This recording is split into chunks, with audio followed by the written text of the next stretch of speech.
Hello, I'm Samantha Jolie. It's 4 o'clock and these are our top stories in Perth this afternoon. A frosty reception at the Australian Open for the PM. Anthony Albanese booed over tax cut changes. New changes to patient transfers. Will it help ease pressure on hospital emergency departments? WA's tight rental market makes matters worse for a homeless Perth family forced to live in their car. A new flashpoint in the Middle East, American troops killed in a drone strike. And a first look inside a new state-of-the-art entertainment venue in Perth South. Anthony Albanese has laughed off the hostile reception he received at last night's Australian Open men's final in Melbourne. The crowd erupting in a chorus of boos as he was introduced. The Australian Prime Minister, the Honourable Anthony Albanese. The Deputy Victorian Premier, the Honourable Ben Carroll. Albo joins us now. Do you have thick skin, Anthony, or does that still sort of get to you? I mean, a crowd of people booing, you know? Oh, no, it's an Australian tradition. There's a suggestion the reaction was in response to Stage 3 tax cuts. Rob Scott reports.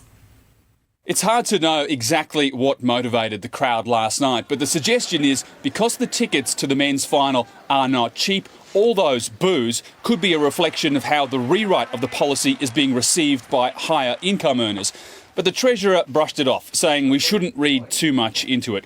Jim Chalmers was also quick to deny that the government's contemplating breaking another election promise and revisiting negative gearing, with reports some Labor MPs are agitating for change, arguing the policy helps property investors at the expense of those trying to get into their first home. We're not contemplating or considering resurrecting the policies that we took to the 2019 election. But Labor is looking ahead to the next election after the competition watchdog handed down its final report into the increasing price of childcare services. The ACCC found the Albanese government's cheaper childcare measures have reduced parents' out-of-pocket expenses by around 11%. But as a general rule, fees have grown faster than inflation and wages since the childcare subsidy was first introduced, meaning those savings could quickly be eaten up. To keep costs down, the report recommends several reforms, including changes to the hourly rate cap and stronger price monitoring, including naming and shaming providers who jack up prices. We know that reform is needed in this sector. I would like for there to be something that we take to the next election. But what that looks like, the Minister can't say for certain just yet. The Cook government's been accused of making bogus claims that changes to how patients are transferred between hospitals will ease pressure on hospital emergency departments. Jeff Parry joins me in the studio. Jeff, who's right? Sam, I think it's a matter of degree. The government says that it will make more beds available quicker. The opposition saying there's still not enough beds. There are 77,000 non-urgent patient transfers to and between hospitals across the state. It's a lot of organising by hospital staff and the various health providers. The plan is to streamline the operation into a centralised area to coordinate everything from booking the ambulance to reserving the bed. One call to the patch system, which will essentially have access to real-time data of the beds across the system and essentially be able to organise that transfer for them. The opposition says that's nonsense. If you haven't got the beds, you haven't got the beds. When it comes to bed block and ambulance ramping, capacity issues are central. The issues around understaffing and capacity issues are front and centre when it comes to ambulance ramping, and it's bewildering that the Cook Labor government are making much of non-essential patient transfers, which should already be happening. And there are some new ambulance ramping figures available, Sam. Not surprisingly, the government says that the opposition says the government's fudging those too. We'll have more on that in the news at 6. All right, Jeff, we'll see you then. A Forestfield family is begging the state government for help to fix Perth's tight rental market as they try to secure a home. The family's rental was sold 2 weeks ago, and with a budget of $500 a week, they can't find a new one. With nowhere to go, the family of 3 has been forced to sleep in their tiny hatchback. We sleep in a car and people walk past with their dogs in the morning and They look at you like you're nothing. You know, they look at you like you're drug addicts or you're alcoholics, and, you know, we're not. The state government says it's adding 1,850 social homes, with 1,000 more under contract. Coming up later this hour, Cyan Valence crunches the numbers on WA's population growth compared to the number of new houses. Joe Biden says the US shall respond after a drone strike in Jordan claimed the lives of 3 American soldiers. Iran-backed groups are being blamed for the attack, which also wounded dozens of servicemen. US correspondent Marley Hogan reports. US President Joe Biden has warned America will respond to this deadly attack, vowing to hold all those responsible to account. At a church service this morning, he led a moment of silence after telling the crowd it had been a tough night in the Middle East after losing 3 brave souls. And we shall respond. Military officials confirmed the deaths were caused by a drone attack at a small military base in northeast Jordan near the Syrian border. More than 30 other US troops were injured. The attack was claimed by the Iranian-backed umbrella group Islamic Resistance, and while US officials say they are still working to determine precisely what group is responsible, they have made it clear they believe Iran is ultimately behind it. In a statement, US President Joe Biden said, while we are still gathering the facts of this attack, we know it was carried out by radical Iran-backed militant groups operating in Syria and Iraq. Have no doubt we will hold all those responsible to account at a time and in a manner of our choosing. At this stage, it's unclear when that could happen, what the retaliation would be, or how forceful the US may be in its response. This latest attack is the first time US troops have been killed in the Middle East since the war in Gaza began. The deaths will no doubt only increase tensions in the region, with all eyes now on the Biden administration to see how they will respond. The UN is desperately pleading for continued support for its relief agencies fighting rages in Gaza. Secretary-General Antonio Guterres has issued a plea for sustained aid for Palestinian refugees after top donors, including Australia, paused funding. That followed claims some of its staff were involved in the Hamas attack on October 7. Fighting continues to erupt on the Strip, where dozens of people were killed in Israeli strikes. Margot Robbie has announced she is returning to her hometown next month for the ACTA Awards on the Gold Coast. The Barbie star will be honoured with the prestigious Trailblazer Award, given to actors whose work has served as an inspiration to others and promoted screen excellence at home and abroad. Chris Hemsworth, Rose Byrne and Isla Fisher are previous winners of the award. Stay with us on 7's Afternoon News. Still to come, the world's biggest cruise ship begins its maiden voyage. Plus, one of the world's most famous paintings under attack. And why King Charles could be out of the public eye for longer than expected. You're watching 7's 4 p.m. news live from Perth right now. It's sunny and 24 degrees in the city. The forecast is coming up soon. Islamic State has claimed responsibility for a terror attack on a Catholic church in Istanbul. Security vision shows the moment a pair of masked gunmen stormed a morning mass before killing a worshipper, then leaving. The Turkish government says they've now been captured. The motive for the attack is unclear, but it's claimed the gunmen only fired at one person. Climate activists have hurled soup at one of the world's most famous paintings. They splashed it across the Mona Lisa, protected by glass at the Louvre, before calling for the right to healthy and sustainable food. Protests by farmers have broken out across Paris over rising fuel costs and over-regulation. 2 years ago, cake was thrown at the artwork in a separate stunt. The world's largest cruise ship has set sail for the first time, departing from the port of Miami in Florida. Royal Caribbean's Icon of the Seas is now on a 7-day island-hopping voyage. The 365-metre-long liner can hold nearly 10,000 passengers and crew across 20 decks. The ship has 7 swimming pools and 6 waterslides, as well as more than 40 restaurants, bars and lounges. Queen Camilla is showing support for her husband, King Charles, who remains in hospital for prostate treatment. Sweeping changes have been made to the King's engagements to help him keep up with his work away from the public eye. Europe Bureau Chief Hugh Whitfeld reports from London. The King preparing to spend a third night here at this private hospital in central London. The Queen yet again visiting to see her husband, spending a couple of hours over lunch before returning back to Clarence House.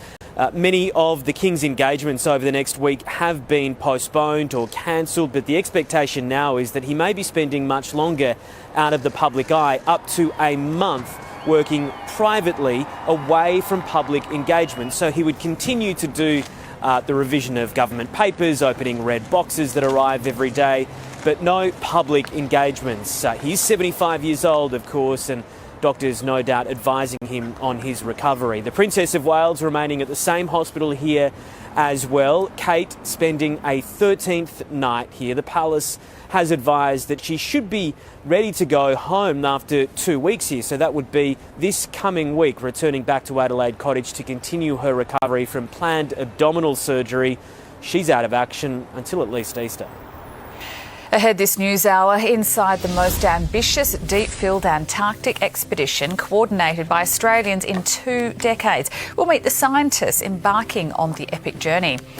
Plus, why new research is suggesting dogs love TV as much as their owners.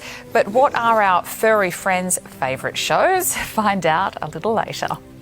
You're watching 7's Afternoon News. Adrian Barich joins us now. Barra, the Windies still celebrating that amazing Test victory. Yes, Sammy, that dog was brilliant. And one bowler is getting most of the attention. Cricket's newest cult hero, Shamar Joseph.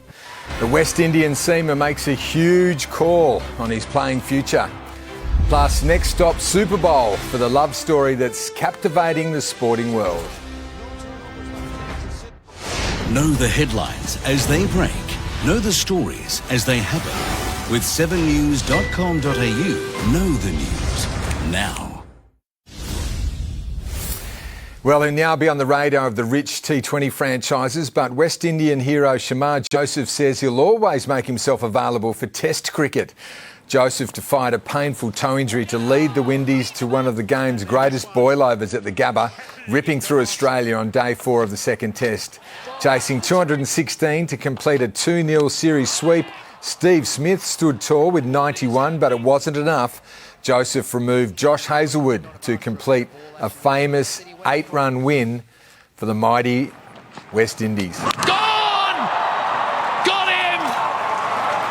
Shamar Joseph puts his country on his back and delivers the West Indies one of their most famous Test victories. He told me, I'm not putting down this ball to the last wicket falls. If he want me to come up, I wouldn't have come up.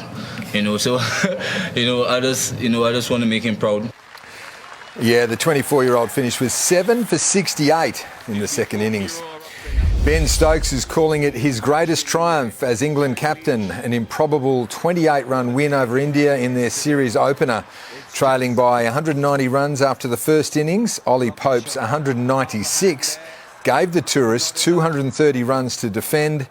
After 34 priceless runs with the bat, debutant Tom Hartley spun England to one of their greatest victories abroad. Rush of blood, and the stumping. The 24-year-old left-armer snared 7 for 62, leaving the Barmy Army delirious and home fans in a sheer state of shock. To footy, and Jack Ginnivan has a point to prove at New Club Hawthorn. The Pies premiership player making a statement at training this morning. Nowhere to hide in Geelong this morning. In enemy territory, a return of the unsociable Hawks, hell-bent on soaring back into finals contention. I think all Hawthorn players have a point to prove. We finished 16th on the ladder and all of us have got a little chip on our shoulder. And that includes Worpel, keen to build on his bounce-back season in 2023 after VFL demotion the year before. Hopefully none of our spots get taken by the younger boys. This time of year gets really competitive. Jack Ginnivan channeling Rafael Nadal with a pink headband. The former premiership Pie primed for his second coming if he can shake off the wizard, Nick Watson, the top 5 pick, firming for a round 1 debut. He's got really good foot skills as well, and he reads the game really well, and he's a natural footballer. Obviously, he's gone pick 5 in the draft for a reason. Chad Wingard with the gloves on, the veteran facing a long road back from a snapped Achilles. At the Saints, their sharpshooter Dan Butler remains in doubt for round 1 after pre-Christmas ankle surgery. Max King is still progressing toward full contact training. 38 days out from the season opener, and there's still no Clayton Oliver at the D's. Training alone at Gosh's paddock, his teammates completed a 90-minute sweat session and photo day at Casey. Jack Billings lining up with the A-team at half-forward, Max Gawn reappointed captain, Jack Viney his deputy. Settling in at the Swans will take some time for their ex-teammate, Brodie Grundy. Do you know who Brodie Grundy is? No. And the Lions pack leader, Lockie Neal, picked off a bullet pass from the GOAT, Tom Brady, in Brisbane last night. Brett Thomas, 7 News. Daniil Medvedev created some unwanted history last night. Medvedev is now the only man to have lost 2 Grand Slam finals after leading by 2 sets. The other coming in the 2022 Aussie final against Nadal. But at least I got a record in something, so I'm in the history books for something. Yeah, let's take it.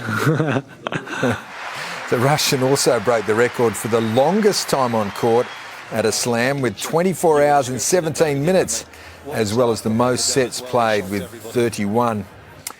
The Socceroos are through the quarterfinals of the Asian Cup in Qatar, and their attack is beginning to click into gear. The Aussies started the knockout stage with a big win over Indonesia last night. And headed into the back stick by Martin Boyle, who might have hurt himself in the process. The Socceroos scored twice in the dying minutes to complete a comfortable 4-0 win. And headed into the back stick by Martin Boyle. It was a brave header. Quality that we've got up front came through today. Stuff that we've been working on at training. Probably now the boys are starting to believe more and more in it.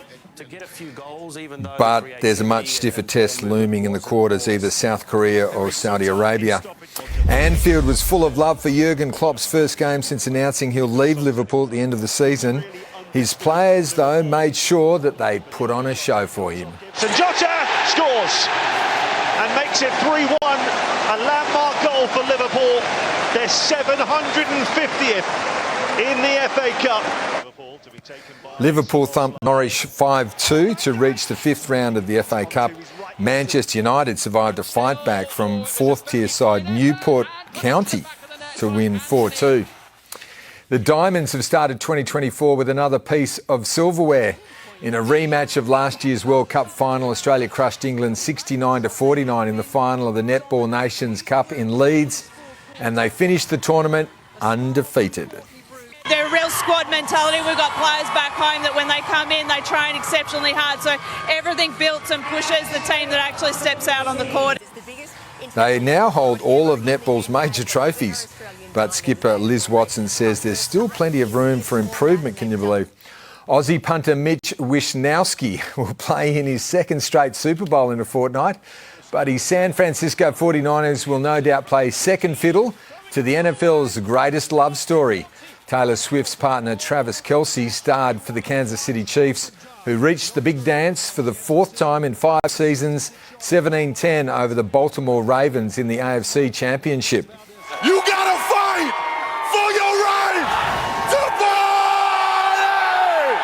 Believe it, baby, we're going to Las Vegas, Nevada, to go get us another one.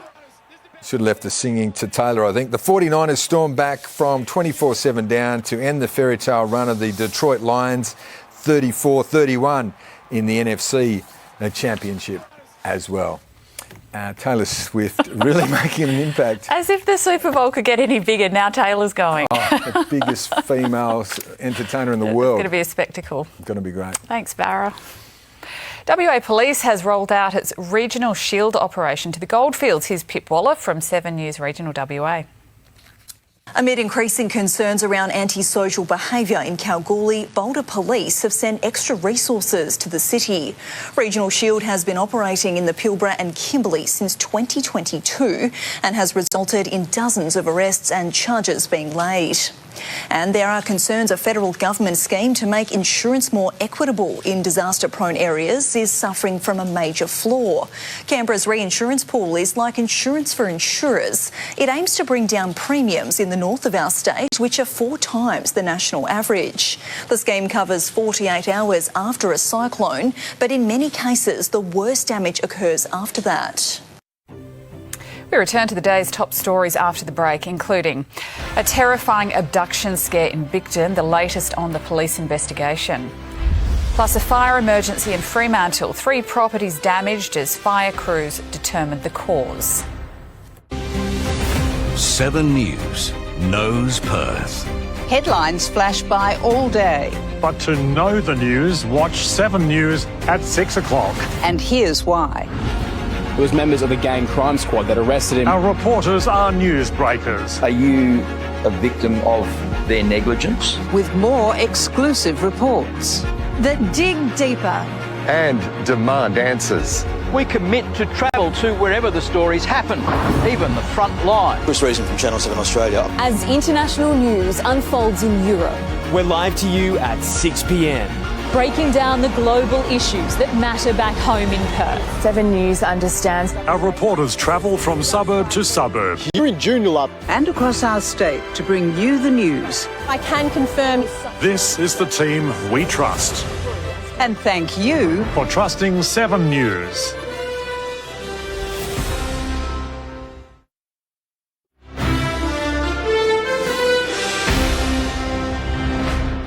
Hello, you're watching 7's Afternoon News live from Perth, and here are the top stories. The Prime Minister has dismissed a hostile reception from tennis fans at the Australian Open. Anthony Albanese shrugged off suggestions. The reaction was sparked by his backflip on Stage 3 tax cuts. The state government makes changes to patient transfers, hoping to ease pressure on emergency departments. 3 US troops have been killed in a drone attack in Jordan, which left more than 30 others injured. The number of wounded is expected to rise. And Perth's newest multi-million-dollar entertainment venue, Encore, is due to open its doors this week. Plus, the heat wave is heading to Perth. The temperature will start to rise tomorrow. I'll have your full weather forecast a little later. A new report out today reveals Western Australia leads the country in population growth, but there aren't enough houses for new residents to live. Assign Balance reports the government is investing in solutions, but it's mostly long-term. Good afternoon, Sam. This W townhouse is about a month and a half away from being finished. It's one of 10 in a block that are part of a solution to a much wider problem, a growing population and a housing shortage. Commonwealth's new State of the State report released today reveals WA's population growth is higher than anywhere else in the country, but there just aren't enough houses for new or existing residents to move into, like Narelle and Ray. They've been forced to sleep in their car with their 12-year-old daughter. It's really tough, isn't it? So Narelle and Ray, first of all, are not bad parents. They are just caught up in the worst housing crisis Western Australia has seen for decades. Perth's vacancy rate sits at 0.7%. Put another way, 99.3% of every available house in Perth is lived in. There just aren't enough homes, making rent more expensive. It's gone up by 66% since 2020. The state government is investing $2.6 billion into housing and homelessness measures. It's added 1,850 social homes, and there are 1,000 more on the way under contract or under construction, like this block in Doubleview. We know that housing remains a challenge in our community, and that's why we're throwing everything at it. But we'll need to do more. The opposition says it's not enough, and it still won't help Narelle and Ray find a home by the time their daughter's back at school on Wednesday. Hear from them and the Housing and Homelessness Minister in 7 News at 6. The live export ship, which has been ordered to return to Fremantle, is heading along the coast this afternoon. On board the MV Barich is 15,000 sheep and more than 2,000 cattle. The Agricultural Department ordered the ship to return to WA after it was diverted due to rising tensions in the Red Sea. We know that the ship should never have been sent in the first place. The risks in the Red Sea were just too high and have been for months now. We're really disappointed that it left Australian shores in the first place. It's not clear what the plan is for the livestock at this stage. A protest is expected at the port tomorrow. Police are urging witnesses to come forward after a terrifying incident in Perth South where a child was grabbed by a group of strangers. With the latest, here's Monique Dirks. Good afternoon. This incident happened on Friday afternoon on the Australia Day public holiday around 5:30 p.m. Police say that a woman and a man made a suspicious approach towards a 4-year-old girl. The woman picked up the child and then walked towards the car park. The father of the little girl saw the incident and intervened. He grabbed his daughter back from the woman. The pair, who reportedly grabbed the child, were then later seen with a third man at a nearby ice cream van. This is the only description of the trio that police have right now. The woman was wearing heavy makeup and had on a long khaki skirt. One man, aged around his 30s, had dark-coloured shorts on. The other, of a similar age, was wearing white Crocs and was missing a tooth. We would like these people to come forward and explain their actions, whether they be malicious or just inappropriate and they don't know. Tonight at 6, the advice from experts on stranger danger, the simple phrase to teach your children to help keep them safe. There's been a fire emergency in Fremantle this afternoon. A house on South Terrace caught fire just after midday. It spread quickly to a house next door and a business on the other side. Witnesses say people were panicked, running from homes and shops nearby. Just worried the flames are going to get into our building, and we all have insurance and everything, but it's still something you don't want to face. So, it wasn't good. Not a good feeling. Obviously, being in Fremantle, dry, 100-year-old properties, the timber's pretty dry, so it does race through there pretty quickly. One person was treated for smoke inhalation after they rescued a dog. Fire investigators are inside the property right now trying to determine the cause. A 16-year-old boy has been charged after a fight broke out at Bassendean train station yesterday afternoon. Police swarmed the platform. A 24-year-old man was taken to Royal Perth with head injuries. He's in a stable condition. The charged teen made a quick appearance in Perth Children's Court today. He didn't apply for bail. A supermarket employee has been stabbed while trying to stop shoplifters in Sydney's northwest. Another staff member was also attacked. Good afternoon. It was around 4 p.m. yesterday that the manager of the IGA here in Riverstone was stabbed as he tried to stop two people stealing from the store. Security cameras captured the moment 21-year-old Brittany Burden and 31-year-old Daniel Jaddery entering the store, seen filling a trolley and collecting items from several aisles. They paid for some, but when they were confronted outside over unpaid items, things turned violent. Police say the 47-year-old store manager was attacked, stabbed multiple times in his chest and abdomen. He was holding his, the stomach, and he was yelling, "Please call the police, please call the police." Then I saw he was bleeding. His colleague was also punched in the face. Officers arrived within minutes, arresting the alleged attackers and seizing a knife. The store manager was rushed to Westmead Hospital for surgery and is now in a stable condition. He was very brave. He's a brave person, I think. His alleged attackers have been charged and faced court today. We'll have the details for you tonight at 6. Perth's newest multi-million-dollar entertainment venue is due to open its doors this week. Lucy Murray was given an exclusive first look. This is Encore, Rockingham's newest venue. It'll entice acts such as bands, drag, comedy and magicians. The $3 million fit-out includes a roof made of Belvedere vodka bottles. Ultimately, it's something different, and that's what we are going for, is not just the norm, but what is it that could be different? It's all run from a computer, so they can literally change the roof to the booths to kind of have theme nights. You know, you can have everything glowing pink. It features booths and bottle service, home comforts for US Navy personnel. 700 American sailors and submariners are set to move to Rockingham for the nuclear program. It will add another tourism sort of destination for us, and it's something we really need. In 7 News at 6, we'll speak to the Mayor about the demolition and redevelopment of the 120-year-old Rockingham Hotel. 22-year-old Yannick Sinner delighted Melbourne's Rod Laver Arena crowd last night, fighting back to claim the Australian Open title in 5 sets. While the humble Italian and his entourage party, tournament organisers are also marking a major milestone. Kate Massey has more. Well, the celebrations are yet to stop for Yannick Sinner and his team. Today, down here at the Royal Botanical Gardens in Melbourne, he was parading around his trophy this morning after fighting back. It's nice to be here. The weather is good. I didn't sleep much, but it's, great emotions. Slowly realizing what I've done. It's a great achievement for me and my teams. His Aussie coach, Darren Cahill, guiding the 22-year-old to his first Grand Slam win. I see more him than my family, so it's great to have him in my team. It's great that we have the chance to talk also about other stuff, not only about tennis. More than 1 million people were through the doors of Melbourne Park for this year's tournament, an Australian Open record. It's our view this is the best global sporting entertainment event in the world. We'll still see the numbers grow. We'll see the precinct increase in size as far as the experience for our fans. Tennis Australia boss Craig Tiley looking to make some drastic changes ahead of next year's Australian Open. We'll bring you those details in the news at 6. Thanks, Kate. A multi-year mission is underway aiming to unlock some of the secrets hidden in ice in Antarctica. A team of scientists has now been deployed to unravel those mysteries, all while battling the world's harshest conditions.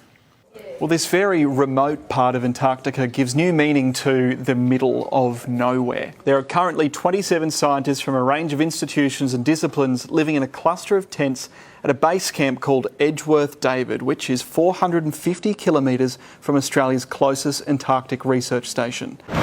Last year, they basically airdropped a bunch of flat-packed materials before flying teams of expeditioners over to set it all up. Now, in year 2, they've flown over a team of scientists and crew to run the base. I've spoken to 2 of them via satellite about life in the frigid south. I reckon it's probably about 2 degrees at the moment. Earlier this week, we had some really kind of classic Antarctic blizzards that were both windy and snowy. They're actually sort of a remarkable tent. They're actually really sort of toasty warm. Further afield, they've set up camp on the giant Denman Glacier, drilling hundreds of metres into the ice to understand if its recent retreat is unusual. Denman Glacier, that basin holds about enough ice to raise global sea levels by 1.5 metres.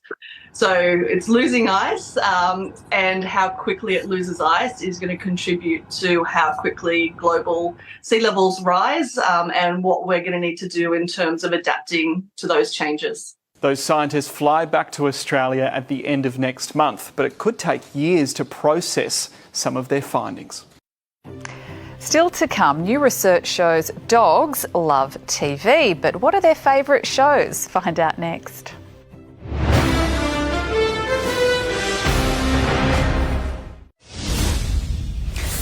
The UK has set a new record for the hottest January day, temperatures reaching 19.6 degrees in the small town of Kinlochcu in the Scottish Highlands. That's almost 1 degree warmer than the previous record, which was set more than 6 decades ago. Let's check your finance now, and another improvement for the Australian market. Here's Laura Bessarati from CommSec. Good afternoon, that's exactly right. The Aussie market has extended its winning streak to a 6th straight session, with the Aussie market lifting by around 1/3%, getting closer and closer to an all-time record high, now just less than 1% away. But do remember, we did almost crack that record high earlier in January, but couldn't quite make it, so we'll have to wait and see what happens going forward. Today, 8 of the 11 sectors improved, with energy stocks leading the gains on the back of higher oil prices. Real estate and financials also posting a strong performance, but on the other end, the tech sector fell most, and some decent declines in the mining space also held our market back from bigger gains.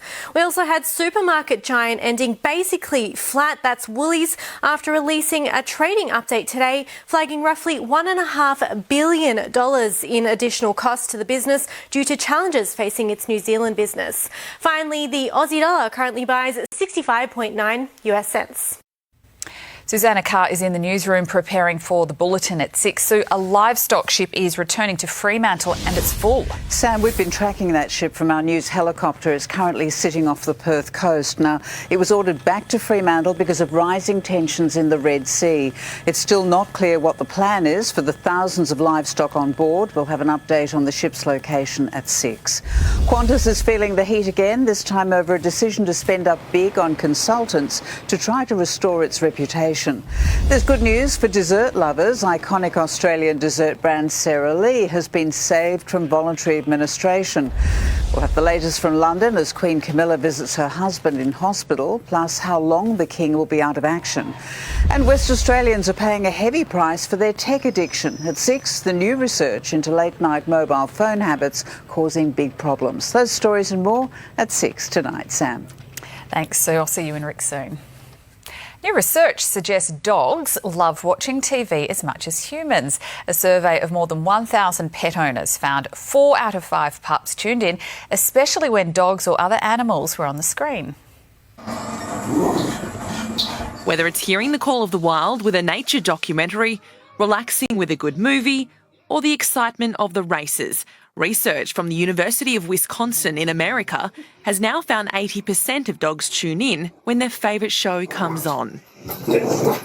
Something owners at one behaviour class in London say they know all too well. He loves it. He loves barking at all the other dogs, barking at birds, barking at anything he sees, basically. He likes to watch birds and other animals. Ruby, who's the brown doggy, was absolutely fascinated by a mother with 1-week-old puppies. She actually got up onto the edge of the TV cabinet and had her nose about an inch away from the screen.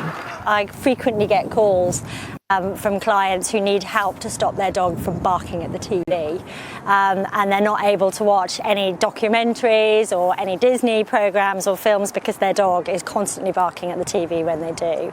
Scent detection is something dogs are well known for. Much less is known about their eyesight, and it's hoped this research could help change that. Heather Richardson, 7 News. We have a heat wave coming and it's just in time for the kids heading back to school. I'll have the details next.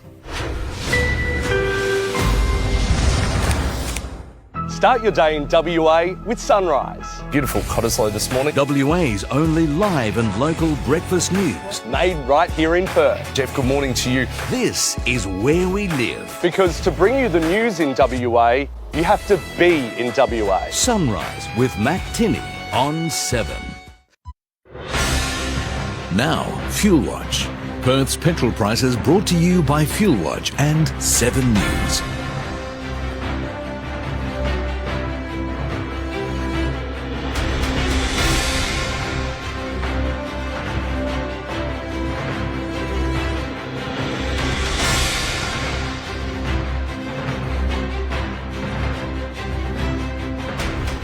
Checking the weather now, we had a mild top of 28 degrees in the city today. Taking a look at the national forecast, warm and cloudy in Canberra tomorrow, showers for Sydney and Brisbane, a mostly sunny 28 in Adelaide.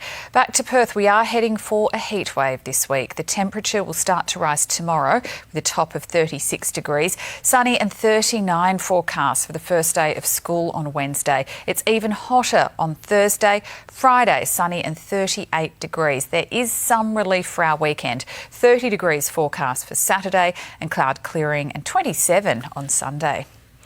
And that is Perth's 4 p.m. news. I'm Samantha Jolie. I'll be back with Rick, Sue and Barich for 7 News at 6. The Chase Australia is next.